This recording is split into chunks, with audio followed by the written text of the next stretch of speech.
Alors aujourd'hui, on va essayer de résoudre un exercice de probabilité suite à la demande de quelques élèves qui contient l'arbre de possibilités et bien évidemment où on va appliquer le théorème des probabilités totales. Alors l'expérience qu'on a ici est la suivante.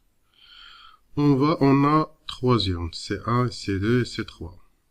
On choisit au hasard un de ces trois urnes.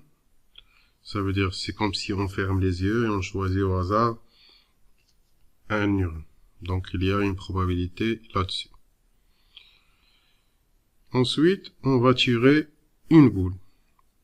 Et on s'intéresse si cette boule est une boule blanche. Alors dans ce genre d'expérience, on peut utiliser l'arbre de possibilités.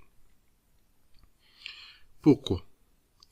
Alors, vous pouvez remarquer ici que les cas possibles sont très minimales. Par exemple, on a la probabilité de choisir un urne parmi trois, soit C1, soit C2, soit C3. On peut classer cette expérience, ce part de cette expérience comme des événements.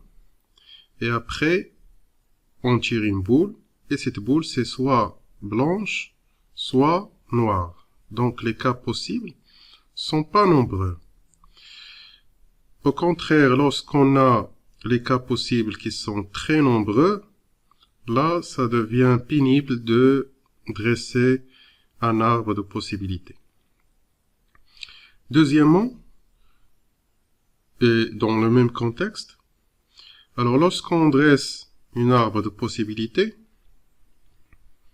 il faut que les branches issues d'un nœud, donc les événements qu'on a ici, doivent faire une partition. Donc doivent compléter une partition. Ça veut dire quoi une partition? Donc si on englobe les événements C1 et C2 et C3, ça nous donne tous les cas possibles pour la première étape. Donc ça englobe une partition. De même cas, lorsqu'on va choisir soit une boule blanche, soit une boule noire, ça veut dire qu'elle n'est pas blanche. Alors, si on englobe B, l'événement B, avoir une boule blanche et avoir une boule qui n'est pas blanche, ça peut former une partition. Alors, dans ce cas, l'arbre de possibilités, il est possible. Dans d'autres cas, ça peut ne pas marcher.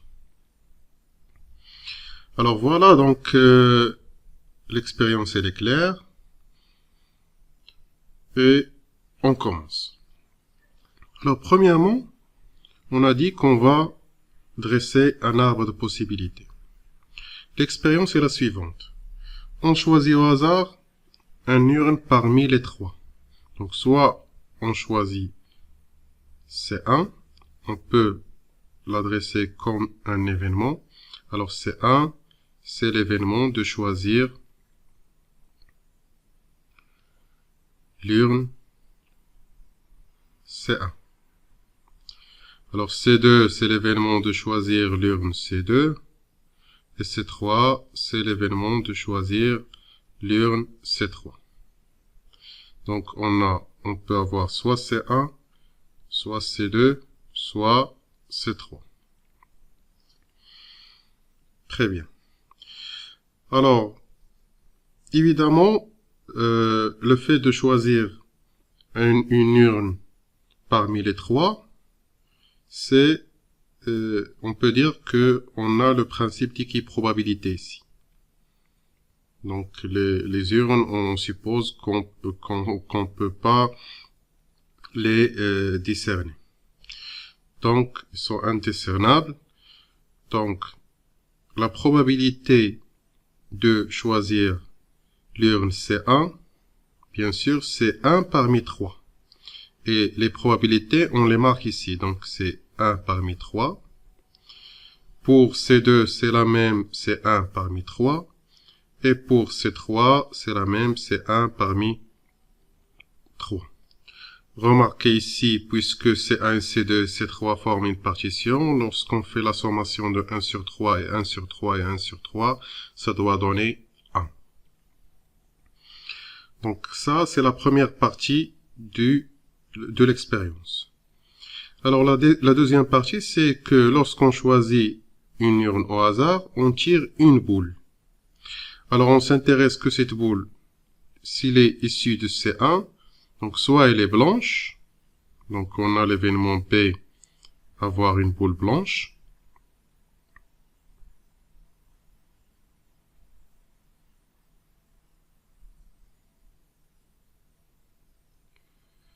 Soit l'événement B bar. B bar, c'est avoir une boule qui n'est pas blanche, et bien sûr, puisque l'urne contient juste des boules blanches et des boules noires, donc B bar, ça veut dire que la boule, elle est noire.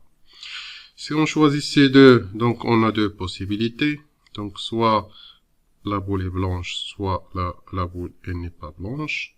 Et ici, blanche et pas blanche. Et voilà, on a dressé l'arbre de possibilités. Il suffit maintenant de mettre les probabilités dans chaque branche. Alors, la probabilité qu'on va mettre ici, laquelle? C'est d'avoir une boule blanche issue de l'urne C1. Donc, on sait déjà qu'on a choisi l'urne C1 et on veut calculer la probabilité de la boule blanche. Donc, ici, vous remarquez que dans l'étape 2, on va ici dresser une probabilité conditionnelle. Donc, on veut calculer la probabilité de B, sachant que C1, elle est déjà vérifiée. Donc, pour nous, l'expérience est la suivante. L'urne C1 est le suivant. Il y a 4 boules blanches et une boule noire. Donc, si on veut la blanche, on peut utiliser ici, puisqu'on va tirer une seule boule, on peut utiliser la combinaison, l'arrangement, ça revient au même, puisqu'on tire une seule boule. Donc, on a 4 blanches parmi les 5. Donc, c'est 4 parmi 5. Et cette probabilité-là, c'est la probabilité conditionnelle. Donc, P de B, sachant C1. Donc, c'est égal à 4 sur 5. On peut faire de même pour avoir une noire dans l'urne C1. C'est une parmi les 5. C'est une parmi les 5. On a juste une seule noire. Donc, 1 parmi 5. Et bien sûr, si on fait la sommation de 4, 5 et 1, 5, ça doit donner 1. De même pour ces deux. Donc, on a 4 boules, 2 blanches et 2 noires. Donc, pour avoir les blanches, c'est 2 parmi 4. C'est 2 parmi 4, qui devient à 1 demi. De même pour les noirs, ça veut dire qu'ils ne sont pas blanches, c'est 2 parmi 4, c'est 1 demi. Si l'urne est C3, donc on a 4 boules, 3 blanches et 1 noire. Donc, pour les blanches, c'est 3 parmi 4. Et pour les noirs, c'est 1 parmi 4. Là, on a dressé l'arbre de possibilités correspondantes. Alors, vous pouvez remarquer ici que la probabilité, si on ne parle pas de probabilité conditionnelle, la probabilité d'avoir une boule blanche issue de C1, ça veut dire qu'on va suivre ce chemin-là. C'est toujours l'intersection. C'est P de C1 inter B. Donc, chaque chemin, c'est l'intersection de les événements qui sont dans ce chemin. Donc, P de C1 inter B, ce n'est que 1, 3, c'est la probabilité de 1, 3, fois la probabilité de 4, 5. Et d'ailleurs, vous pouvez voir que dans le cours, que P de C1 inter P, ce n'est que P de C1 fois P de B sachant C1. Ça vient de là. Maintenant, ce qui nous intéresse ici, c'est quelle est la probabilité en général, c'est la probabilité totale, d'avoir une boule blanche. On ne sait pas si elle est de C1, de C2 ou de C3, parce qu'on choisit au hasard ces urnes. Donc, pour avoir une boule blanche, on a trois chemins. Donc, soit ce chemin-là, soit ce chemin-là, soit ce chemin-là. Donc, on a trois chemins qui vont arriver ici et avoir une boule blanche. Là, on va utiliser le théorème de probabilité totale qui est généralement très facile lorsqu'on dresse un arbre de possibilités. Donc, c'est quoi? C'est P de C1 inter P plus P de C2 inter P plus P de C3 inter B.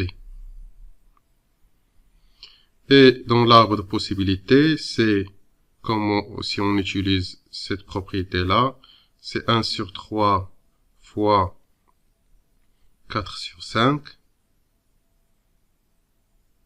ou 1 sur 3 fois 1 demi, ou 1 sur 3 fois 3 quarts.